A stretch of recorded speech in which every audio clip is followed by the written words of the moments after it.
VR, virtual reality.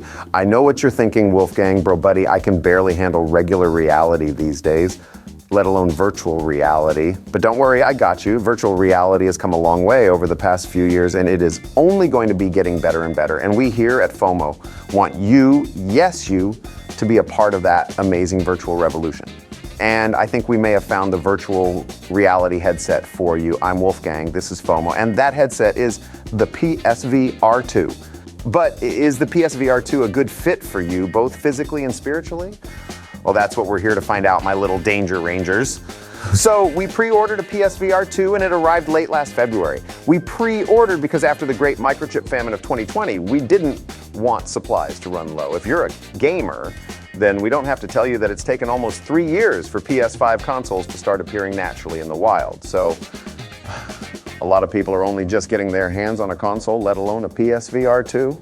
So speaking of consoles, let's get the elephant in the room out of the way first. Yes, you will need a PS5 to enjoy the wonders of PSVR2.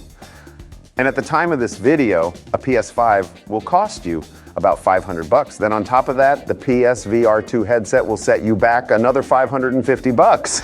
Ouch. Yes, I know that can sound very costly up front, but if you already have a PS5, then you are already halfway there.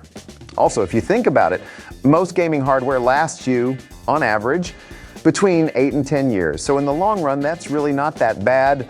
An investment on an experience that you will be enjoying for a long time to come. Also, one of the greatest drawbacks of the PSVR2 is secretly also one of its completely overpowered strengths. Because the VR headset is tethered to the PS5 via a single wire, you now have one of the most powerful VR gaming headsets currently on the market because the PSVR2 is harnessing all of the graphical might of the PS5, and you can really see the proof in the current stable of launch titles. Photo-real white-knuckle racing with Gran Turismo, big mommy issues with Resident Evil Village, adventures in a galaxy far, far away with Star Wars Tales from Galaxy's Edge, and an infinite procedural galaxy to explore with No Man's Sky. Not to mention a slew of other amazing photoreal games and experiences at the launch. To be honest, the biggest problem I've had trying to convince people that the PSVR2 is for them is the inability for them to experience the amazing visuals and mind-bending transformative effects firsthand. Back when the original Matrix movie came out, they had an advertising campaign that said, "Nobody and explain what it is like being in the Matrix, you just have to experience it yourself." Now, to be fair, they were overhyping a smidge, but that's exactly how we feel when trying to explain to people exactly why the PSVR2 experience is so exciting and mind-blowing.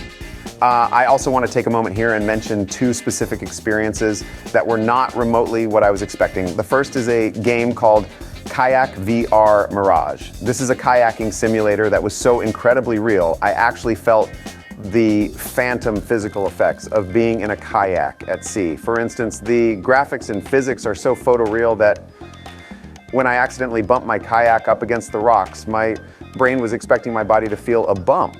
And when no impact was felt, my body gave me that phantom sensation of an impact.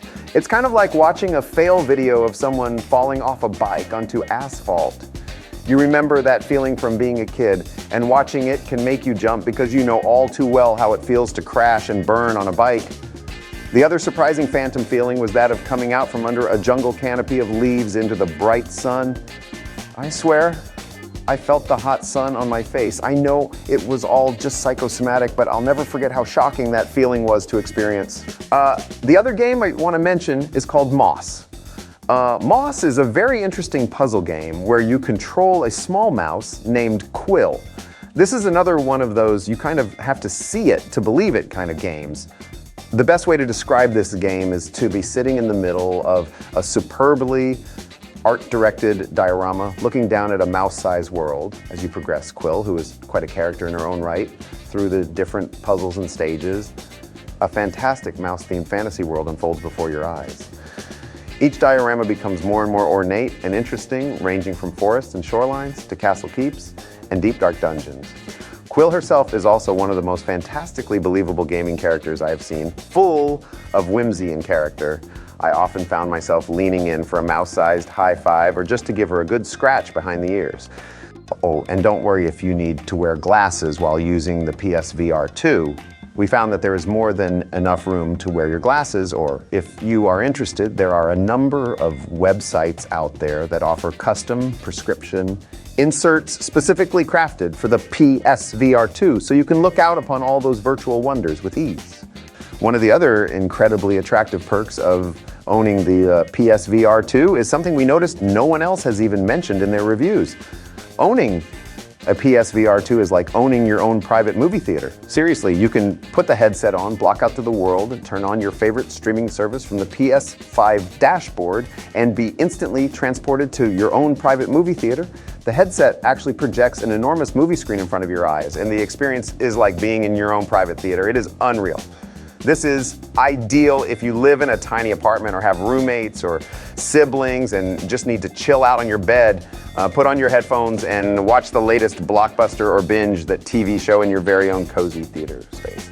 There is a lot more technical mumbo jumbo I could talk about. Things like the amazing eye tracking and foveated rendering, which is just a fancy way of saying that wherever you look, the headset optimizes the pixel depth and gives you the best, most immersive visuals. But really, I think you're here to figure out if this headset is for you. So we here at FOMO leave it up to you. Yes, the PSVR2 is a pricey investment, but on the other hand, I know many of you out there will slap down that much for a new smartphone every year or so, and I guarantee you this device will outlive your current phone and give you experiences far beyond what a cell phone can provide. All I know is that this headset really blew us away, and we can only imagine the sorts of games and experiences that are yet to come. But forget us. What do you think? We want to hear from you. Let us know in the comments if you are thinking about getting a PSVR2 or if you have other opinions on virtual reality. Any games you are excited about or want to give a shout out, let us know. Also be sure to subscribe and hit the bell to get you your next FOMO fix. Until next time, this is your man Wolfgang, and this is FOMO.